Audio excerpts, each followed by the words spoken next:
But then came the Jews, first in buses, then packed in train cars. Soon they were arriving by the tens of thousands, an unduting current of people floating in the ocean of death. Despair, despair, despair, despair. Sorry. Currently, people floating in a ocean of death and despair, stripped for all family, possession, and dignity, they filled a mechanically into the newly renovated sour brackracks. They where they were gassed and their bodies burned. Blakey's report to the outside become pathetic. They are murdering tens of thousands of people here each day, mostly Jews. The death toll could potentially be in the millions. He pleaded with the secret police army to liberate the camp at once. He said, if you can't liberate the camp, then at least bomb it. For the God's sake, at least destroy the gas chamber, at least. The secret police army received his message but figured he was exaggerating. In the farthest reaches of their mind, nothing could be that fogged, nothing. Plicky was the first person ever to alert the world to the Holocaust. His intelligence was forwarded through the various resistance group around the Poland, then on the Polish government in exile in the United Kingdom, who then passed his reporter to the Allied commandment in London. The information eventually even made its way to Eisenhower and the Churchill. They too figured Pilecki had to be exaggerating. In 1943, Pilecki realized that his plans of mutiny and prison break were never going to happen. The secret police army was not coming. The Americans and the British weren't coming. And in all the likelihood, it was the Soviets who were coming. And they would be worse. Pilecki decided that remaining inside the camp was too risky. It was time to escape. He made it look easy, of course. First, he faked illness and got himself admitted to the camp's hospital. For there, he lied to the doctor about what Oak Group he was supposed to return. To saying he had the night shift at the bakery, which was on of the edge of camp near the river. When the doctor discharged him, he hailed to the bakery. He headed to the bakery where he processed the oak until 2 a.m. when the last batch of the bread finishing baking.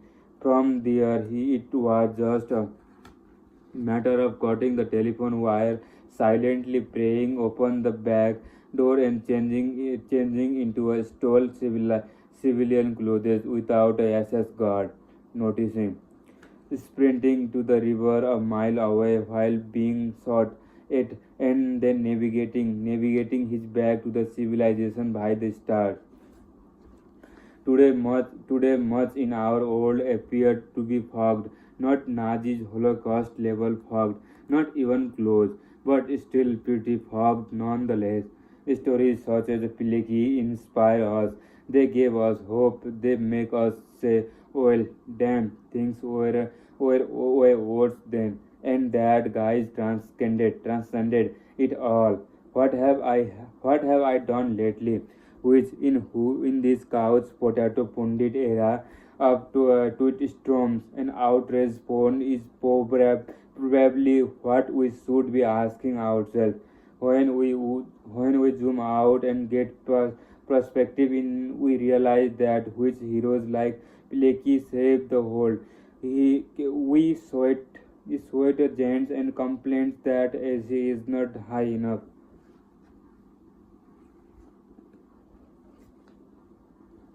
Blake's story is the single most heroic thing I have ever come to across in my life because heroism is not just bravery or guts or the shredded maneuvering.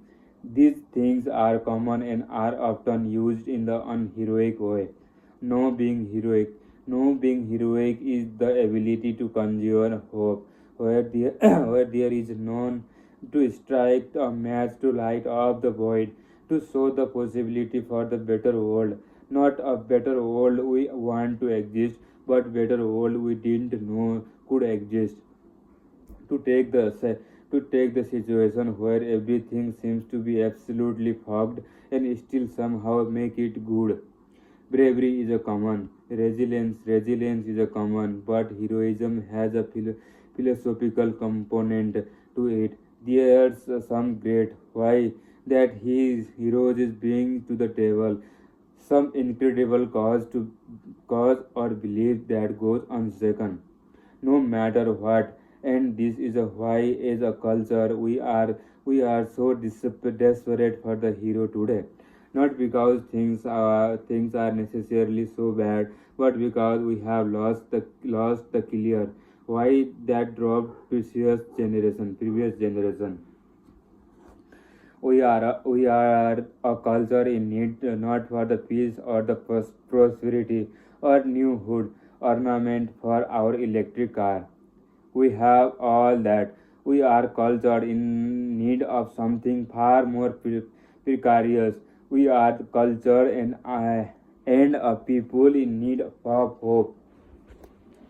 After witnessing after witnessing years of war, torture, death, and the genocide, Pilekini never lost hope, despite losing his country, his family, his friend, and nearly his own life. He never lost hope. Even after the war, while enduring Soviet domination, he never lost a hope of free and independent Poland. He never lost a hope of quiet and happy life for his children. He never lost a hope for being able to save a few more lives and helping a few more people. After the war, Pilecki returned to the Warsaw and continued spying, this time for the Communist Party, which had just come to power here. Again, he would be a first person to notify the West of an ongoing evil. In this case, that the Soviet has unfiltered the Polish government and rigged its election. He would also be the first to document the Soviet atrocities, atrocities committed in the East during the war. This time though he was discovered, he was warned that he was about to be arrested, and he had a chance to flee to the Italy. Yet Pilecki declined. He would rather stay and die in Polish than run and live as something he did not recognize. A free and independent Poland by then was his only source of hope. Without it, he was nothing, and thus his hope would also be the undoing, and the communists captured Pilecki in 1947, and they didn't go easy on him. He was tortured for almost a year, so harshly and consistently that he told his wife that Auschwitz was just a trifle. By comparison, still he never cooperated with his interrogator. Eventually, realizing they could get no information from him, the communists decided to make an example of him. In 1948, they held the show trial and charged Pilecki with everything from the falsifying document and violating the curfew to engaging in espionage and treason. A month later, he was found guilty and sentenced to death. On the final day of the trial, Pilecki was allowed to speak. He stated that his allegiance had always been to Poland and its people, that he had never harmed or betrayed by any Polish citizen, and that he regretted nothing. He concluded his statement with I have tried to live my life such that in the hour of my death I would feel joy rather than fear. I have tried to live my life such that in the hour of my death I would feel joy rather than fear. And if that's not the most hardcore things you have ever heard, then I want some of what you are having.